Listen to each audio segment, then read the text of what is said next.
तो आज का हमारा टॉपिक है क्लाइमेट चेंज। क्लाइमेट चेंज देखेंगे जो अर्थ के एवरेज टेम्परेचर और वेदर पैटर्न्स में कुछ लॉन्ग टर्म चेंजेस आते हैं।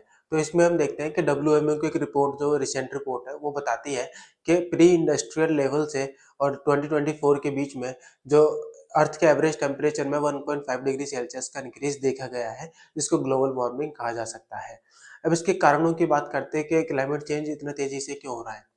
तो हम इसमें देखते हैं कि इंडस्ट्रियलाइजेशन इसका मेन कारण है, जिसमें हमारे carbon dioxide, carbon monoxide, nitrous oxide जैसी हानिकारक गैसेस हमारी एमिट हो रही है। उसके अलावा डिफोरेस्टेशन इसका एक बड़ा कारण है, क्योंकि पॉपुलेशन बढ़ती जा रही है तो डिफोरेस्टेशन भी लगातार बढ़ता जा रहा है। उसके अलावा बर्निंग ऑफ फॉसिल्स फ्यूल्स, ये जैसे कोल, इलेक्ट्रिसिटी का यूज लाइक व्हीकल्स में हो जाना या फिर इलेक्ट्रिसिटी प्रोड्यूस करने के लिए होना।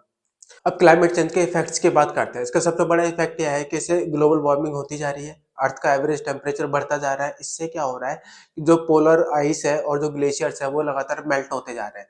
उनकी लगातार मेल्टिंग से सी जो लेवल है उसका राइज होता जा रहा है। सी लेवल में राइज होने से जो आइलैंड कंट्रीज हैं या जो कोस्टल रीजन्स हैं, उनके एग्जिस्टेंस को थ्रेट आ चुका है और वहां से लगातार पलायन देखा जा रहा है। उसके अलावा देखें तो एक्सट्रीम वेदर कंडीशंस काफ़ी बढ़ चुके हैं। अब फॉर एग्जांपल अगर इंडिया के अरेबियन सी में देखें, तो अरेबियन सी में क्या हो रहा है कि सुपर साइक्लोन्स की फ्रीक्वेंसी और इंटेंसिटी दोनों बढ़ चुकी है। इसके अलावा floods, droughts and heat waves के नंबर्स भी काफ़ी ज़्यादा बढ़ चुके हैं। इससे क्या हो रहा है, प्लांट्स, एनिमल्स और ह्यूमंस के लाइफ को थ्रेट हो रहा है। अगर क्लाइमेट चेंज के प्रैक्टिकल सॉल्यूशन की बात करें तो इसमें हमको क्लीन एनर्जी पर जोर देना है, जिसमें विंड एनर्जी, सोलर एनर्जी प्रमुख है।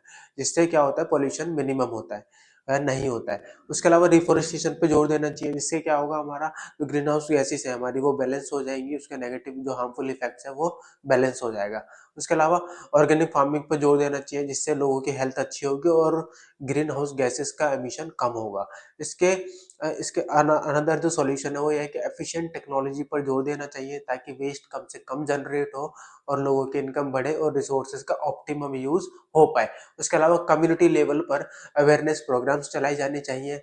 तो कंक्लूजन यह है कि क्लाइमेट चेंज को कंट्रोल किया जा सकता है अगर हर एक व्यक्ति अपनी जिम्मेदारी को समझे और एक्शन ले।